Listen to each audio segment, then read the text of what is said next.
حضرت شاہ ولی اللہ فرماتے ہیں میرے والد نے خواب میں حضور کو دیکھا اور یہی سوال کیا، حضور آپ کا حکم ہے انا املہ و اخی یوسف اسبہ، میرا حسن نمکین ہے، بھائی یوسف کا حسن میٹھا تھا۔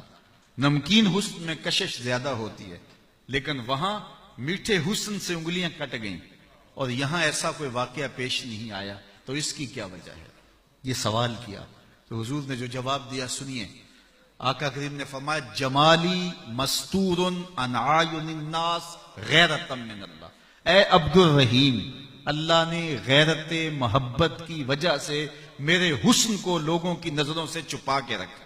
لیکن پوشیدہ حسن کا عالم بھی یہ ہے کہ حضرت حسان بن ثابت فرماتے ہیں جب میں حضور کے جمال کو دیکھتا تو اپنی آنکھوں پہ انگلیاں رکھ کے انگلیوں کی اوٹ سے دیکھتا کہ حضور کے جلووں کی چمک سے آنکھوں کی بینائی نہ جاتی رہے۔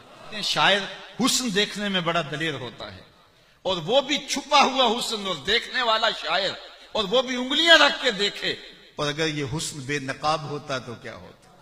یہی بہتر ہے کہ وہ پردے میں روپوش رہے، وہ اگر پردہ اٹھا دے تو کسے ہوش رہے۔ اور مولانا حسن رضا بولے وہ اگر جلوہ کریں تو کون تماشائی ہو، وہ اگر جلوہ کریں تو کون تماشائی ہو۔ تو یہ چھپا ہوا حسن ہے۔ باقی رہی بات انگلیوں کی تو اعلی حضرت کی کہانی سنیے۔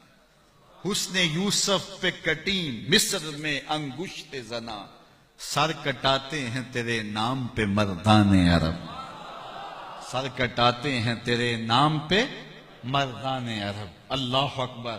تو حضور علیہ الصلوۃ والسلام کا حسن 3 لفظوں میں بیان کیا۔ کان رسول اللہ صلی اللہ علیہ وسلم ابیض ملیحا مقصدا، ایک تو سفید رنگ، دوسرا حضور کا حسن متوازن، قد بھی، اعضائے بطنیہ بھی، پیشانی بھی، سر انور بھی، پورے اعضاء کا توازن، اور تیسری بات ملیحا، حضور کا حسن نمکین تھا۔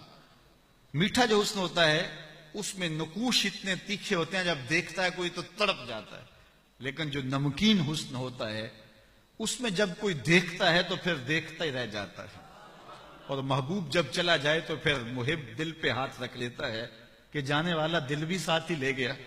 تو اللہ نے اپنے محبوب کو وہ کشش دی تھی کہ جو پھر حضور کو دیکھتا وہ دیکھتا ہی رہتا۔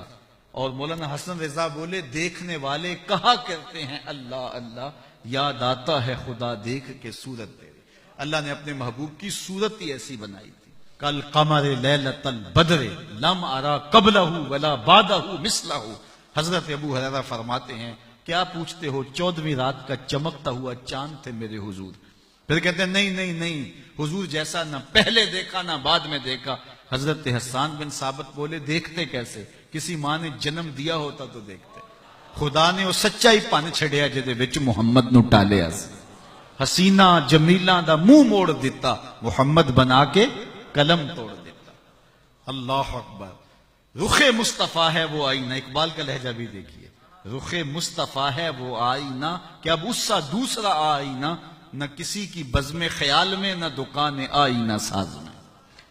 اللہ اکبر۔ جب یہ خاکے تراشے گئے تھے تو میں نے جگہ جگہ کہا تھا کہ میاں خاکے تو خاکیوں کے ہوتے ہیں، جو پیکر نور ہو اس کے خاکے کون تراشے گا؟ خاکے تو بڑی دور کی بات ہے، میرے محبوب کا تو سایہ بھی نہیں تھا، اور جس کا سایہ نہیں ہے اس کا ثانی کیسے ہو سکتا ہے؟ چاند کی طرف منہ کر کے تھوکنے سے چاند کی نوری کرنوں کو میلا نہیں کیا جا سکتا۔ مدینے کا چاند کل بھی روشن تھا، مدینے کا چاند آج بھی روشن ہے، رہے گا یوں ہی ان کا چرچا رہے گا، پڑے خاک ہو جائیں جل جان، ان کا نام کبھی بھی نہیں مٹنے والا ہے۔ باتیں تو بہت ساری ہیں، لیکن آخری بات وہ یہ کہ جس سے محبت کی جائے اس کی اطاعت کی جاتی ہے۔ یہ محبت کا نمایاں تقاضا ہے۔ محب محبوب کی اداؤں کو بھی اختیار کرتا ہے، اس کی رضا کو بھی چاہتا ہے، اور اس کی اطاعت اور فرما برداری اپنے اوپر لازم کر لیتا ہے۔ حضور علیہ السلام کی رحمت میں چھپ کر کے، حضور کی رحمت کے سائے میں اللہ کی چوکھٹ پہ آ جاؤ، پھر دیکھنا کہ اس کی رحمتیں کتنی چھم چھم برستی ہیں۔